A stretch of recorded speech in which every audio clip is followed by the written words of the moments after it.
Hi again. This is our second video on polynomial operations. On this video, we're going to talk about how to multiply and divide polynomials. All right, let's start with multiplication. Now, recall in the last video, I kind of told you a review with you what the distributive property was. Okay. Remember, the distributive property says if we have A and we multiply it times the quantity B plus C, all right, and again, if you can use any scenario you want with this. So the scenario I always use is if this is an apple and this is Bob and Kathy, okay, we're going to give Bob and Kathy both an apple. And this is a multiplication concept, so we're multiplying this A times everything inside the parentheses. All right. When we do that, we get A times B, which is AB, plus A times C, AC. That's the distributive property. All right. You've probably seen it before, prior to now, definitely. And hopefully that kind of brought your memory back, because you pretty much need that in order to multiply polynomials. All right, so let's get into multiplication. I'm going to need the whole board, so let me go ahead and get rid of this one. Let's write all this over. All right, so we're going to multiply.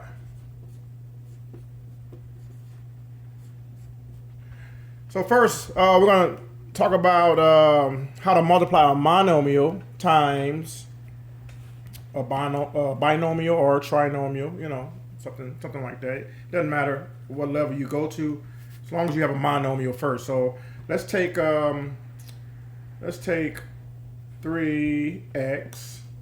That's my monomial. Remember, mono means one number. 3 times x is one number. All right, and then we're going to multiply that times a binomial. Let's go x plus 2. Okay? So monomial, binomial. Monomial, binomial. Okay, here we go. So remember, distributive property says to give everything or everybody inside the parentheses one of these apples on the outside. So we have 3 times x, which is going to be 3. If you want to look at it as a 1 here, 1x. You can say that as well if you want. That would just be 3, right? But we have a situation where we're multiplying in x times an x. All right. When we do that, remember, that is an exponent. That would be x squared. So we would represent x times x as x squared because we don't know what the variable represents. So we just leave it alone. All right, and remember, x squared means x times x, which is basically what we just did here. All right, and then we're going to take the 3x and multiply it times 2. 3 times 2 is 6. And since we have an x on a 3, we're going to finish off that with an x in that monomial there. So this monomial times this binomial produce another binomial. And it's in standard form, x squared, x to the first, so on and so forth. All right. Let's move on. Let's go a monomial. So 2n squared times a trinomial. Let's go x. I'm sorry, not x. We just used n, didn't we? So we're going to go n plus 3 n. Let me change this. Let's change this to a 3 here. Let's change this to a 3. Let's make a 2 here. Leave that as 1, and then we'll just put a constant here. Remember, constant is a term that doesn't have a variable next to it. All right, 5. That's going to be our constant. All right. Kind of moving my camera here a little bit. All right. So again, distributive property. This times that, times that, times that. All right, so we have 2 times 1n, 2n cubed times 1n squared. So 2 times 1 is just 2. But now we have, remember your exponent rules for multiplication, all right? When you multiply the same basis, you add the powers. Recall that, all right? So we have n to the 1, 2, 3, 4, 5. 2n to the 5th power. Again, we just added the powers because that's the rule for same base multiplication. All right, now we have 2 times 3. That becomes positive 6. And then we have n cubed n to the 1st. So again, we add the powers. Remember, there's a 1 here. So that's 3 plus 1. That becomes 4.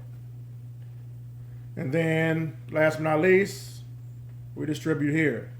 Since we don't have a variable, we don't have to worry about that part. We just multiply the numbers. 2 times 5 is 10. And then we just carry the n cubed with it. All right, so your final answer is another trinomial. Okay, that is how you perform multiplication with the monomial, between a monomial and a trinomial.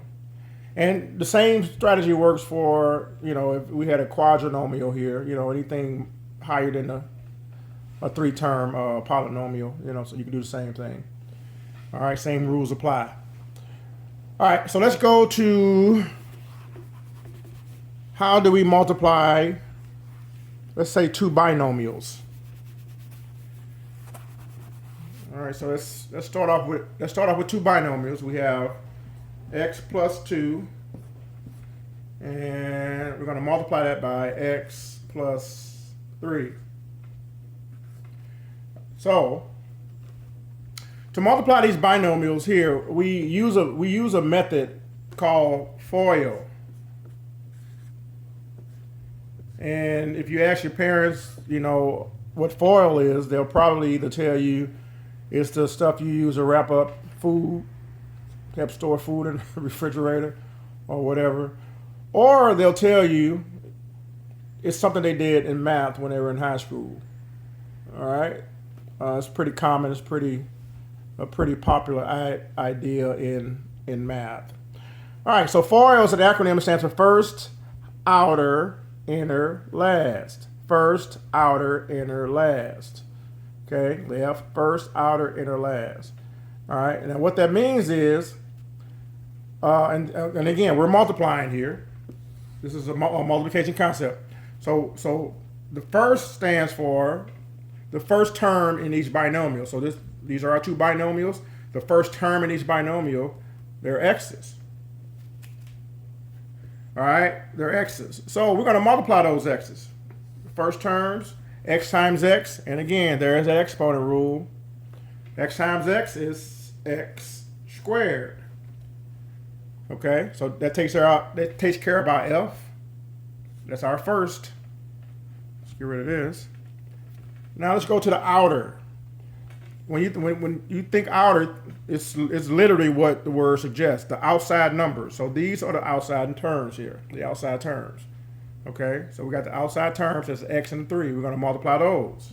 X times 3, that is a positive 3x. All right, let's get rid of that. Now our inside terms, hopefully it's starting to make sense. Our inside terms are 2 and x. And again, this is multiplication, so we're going to multiply 2 times x, positive 2x.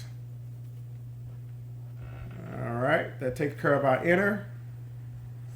Got to cross some numbers out here, cross some letters out.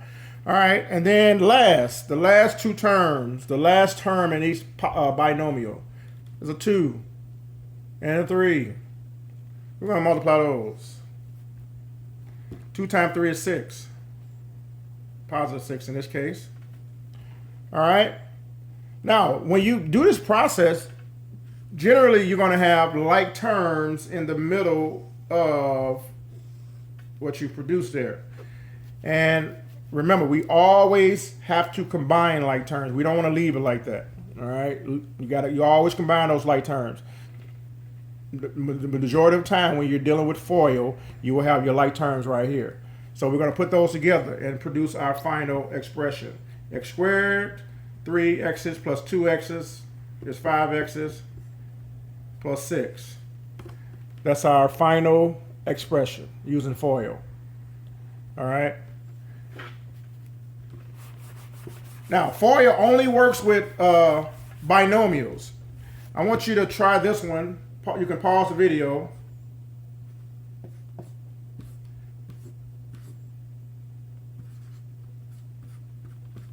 Pause the video and try using FOIL with this one. Okay? All right. All right, continuing. We are multiplying polynomials. So now we're going to get into the nitty-gritty. We're going to go ahead and we're going to do a binomial times a trinomial. A binomial times a trinomial.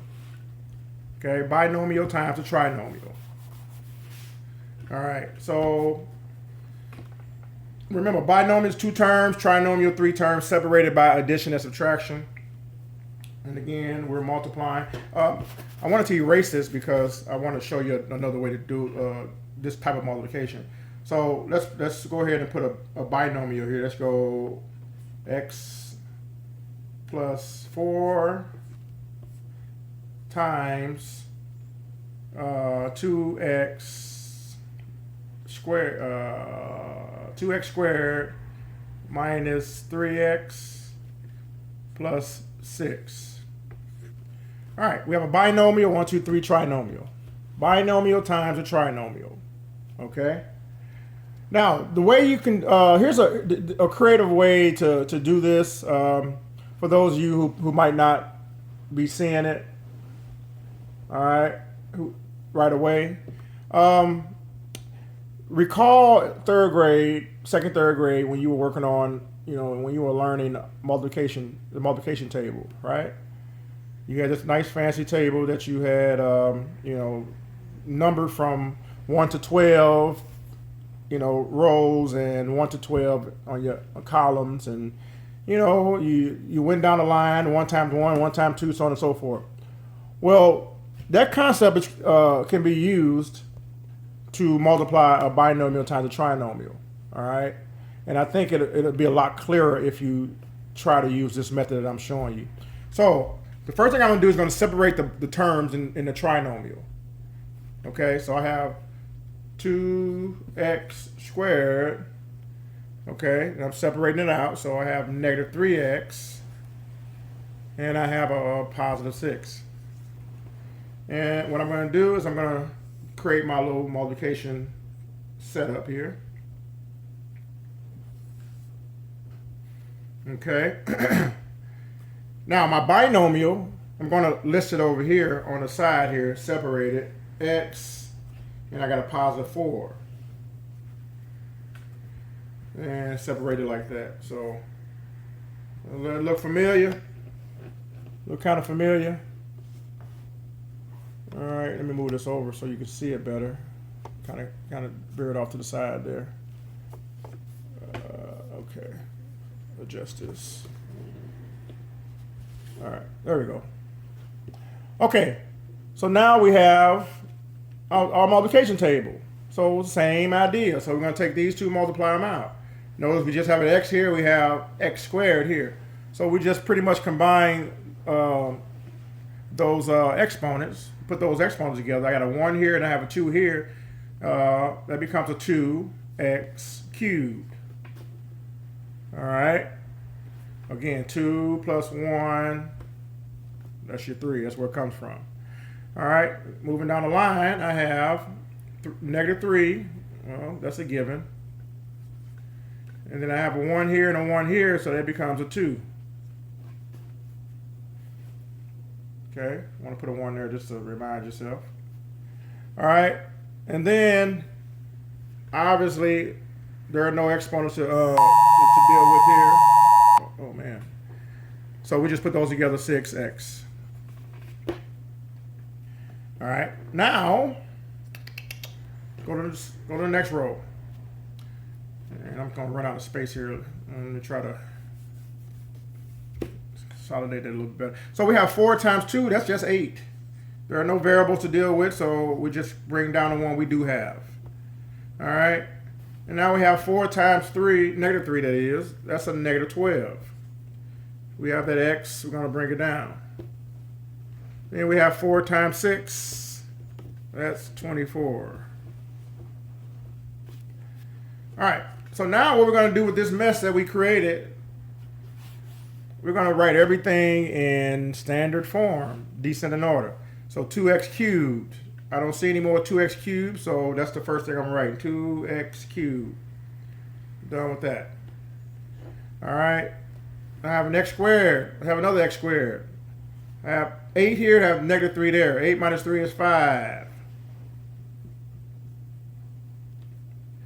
Okay. Done with that one, done with that one. 12x's, negative 12x's that is, and positive 6x's, that becomes a negative 6x. Done with that one, done with that one. And then here, I have nothing to match that up with. I just leave it as is, so 24. So, out of this binomial times this trinomial, you have a quadrinomial, a 4-term polynomial. All right, and you would do the same thing if you had 2 trinomials. You set up the same way, and then combine your like terms in the end. Make sure you account for your signs that that you have in here when you're doing your multiplication. That's pretty much it with multiplication. All right.